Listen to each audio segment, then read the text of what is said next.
Jirtu kabajamtoota hordoftoota keenyaa bakka jirtetti nageenya Waaqayyoo isiniif haa baay'atu. Nagaa kooti galata Waaqayyo. Egaa guyyaa irraa kana barumsa baay'ee bareedaa tokko kanan qabadhee isiniif dhufe. Barnootni guyyaa irraa qabadhee isiniif dhufes akkuma beekamu feesbuukiin guyyaa guyyaadhaan wantoota abdeet godhu waan baay'ee qaba. Irra guddeessatti namoonni feesbuukii keessan gara peejiitti deebiftanii peejii keessan irraa fakkeenyaaf feesbuukii koo keessa seeneen waan tokko isinitti agarsiisa jechuudha. Feesbuukii keessa seenee waan tokko isinitti agarsiisa. Akkaataa kamiitiin immoo akka sirreeffachuu dandeenyu achumaan isinitti agarsiisa jechuudha. Egaa yeroo jalqabaatiif gara chaanaalii keenyaa kan dhuftan naardoostuuf sabiskiraayib gochuun dagatina. Laayikii koomentii illee naaf barreessaa yaada qabdan naaf qooda. Amma fakkeenyaaf 4.8K followers kan jedhuu fi 421 following kan jedhu kana akkuma argaa jirtan fakkeenyaaf namoota 4,800 follow na godhee jechuudha. Ani immoo namoota 421 follow godheera. Egaa bifa kamiitiin follow namoota godhe kana dhoksuu danda'a yookaan 0 gochuu akka itti danda'u isinitti agarsiisa jechuudha guyyaa irraa kana. Akkaataa kamiitiin namoota follow godhee baay'ina isaa akka namni hubachuu hin dandeenye akkaataa kamiitiin gochuu akka danda'amuun isinitti agarsiisa jechuudha. Egaa kana gochuudhaaf gara chaanaalii koo yookaan gara feesbuukii koo seenee isinitti agarsiisa jechuudha. Egaa gara xiyyaa sadii yookaan sarara caafii gubbaa irratti argamu gara harka mirgaatiin al tokkoof ni xunnaa.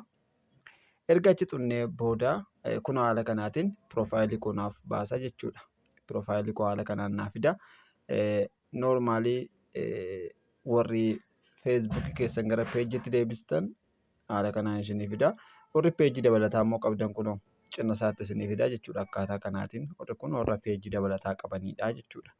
Garuu warri feesbuukii keessan qofa gara peejiitti deebistan immoo haala kanaan isinii fida jechuudha. Kanaaf erga achi seentanii booda as jala wantoota baay'eetu jira.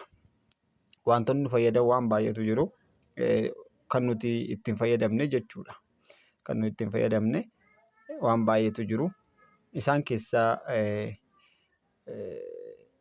inni jalqabaa seetingii keenya keessaa achuma ol xoofne gara dhumaa irratti seetingis pirefeensii kan jettu kaarraa tokkoof xunna keessa seennaa.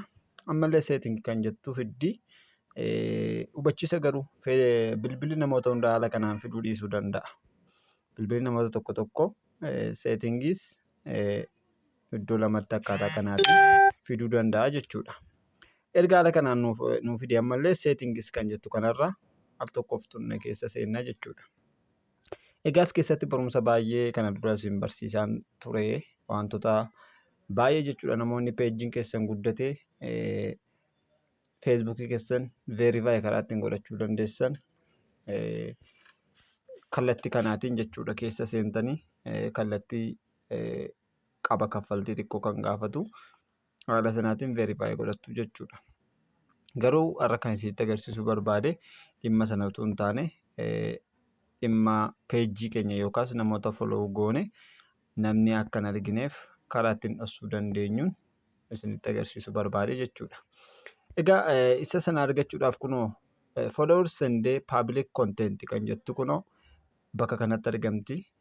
Kunoo akkuma argaa jirtan asitti jechuudha. Ishee tuqee gaafan keessa seenu kana hundumaa keessaa isa sadaffaarra jiru kana sadaffaarra kan jiru kana al tokkoof tuqeen keessa seena sadaffaarra we can see the people kan jedhu kana jechuudha. Al tokkoof tuqee ergan keessa seene booda only me kan jettu dhumarra kan jirtu kana al tokkoof tuqaa jechuudha. Only me kan jettu kana al tokkoof ergan tuqee save godheen keessaa ba'a jechuudha. Amma akkuma argaa jirtan only me ana bichaatu arguu danda'a jechuudha. Namoota follow godhe namni biraan nama meeqa akkam follow godhe arguu hin danda'u. Ana bichaatu arguu danda'a jechuudha.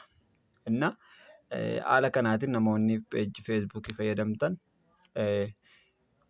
uffachuu dandeessu jechuudha. Piroofaayilii keessan namni jala seenee ilaaluu akka hin dandeenyetti jechuudha. As jalatti egaa wantoota baay'ee sirreeffachuu akka dandeenyu kanan durallee isinitti agarsiisaan ture wantoota tokko tokko. Feesbuukii keenya sirreeffachuudhaaf as jala jechuudha kan sirreeffachuun nurra jiraatu. Maqaa keenyallee jijjiirrachuudhaaf, paaswoordii keenyallee jijjiirrachuudhaaf wanta hundumaa as jalatti jechuudha sirreeffachuun kan qabnu. Egaa barumsa gabaabduu har'aa kanatti barumsa guddaa akka irraa argattan nan amana. Mee gara duubaatti deemnee dandhee ilaalla. Akkaataa kamiitiin sirrate moo hin sirranne kan jedhu deemnee ilaalla jechuudha. Deemnee ilaalla. Ammallee gara feesbuukii gosa tokko keessa dhaqee maqaa koo sarchii godheetan isinitti agarsiisa jechuudha. Maqaa koo sarchii godhee isinitti agarsiisa. Fakkeenyaaf haala kanaatiin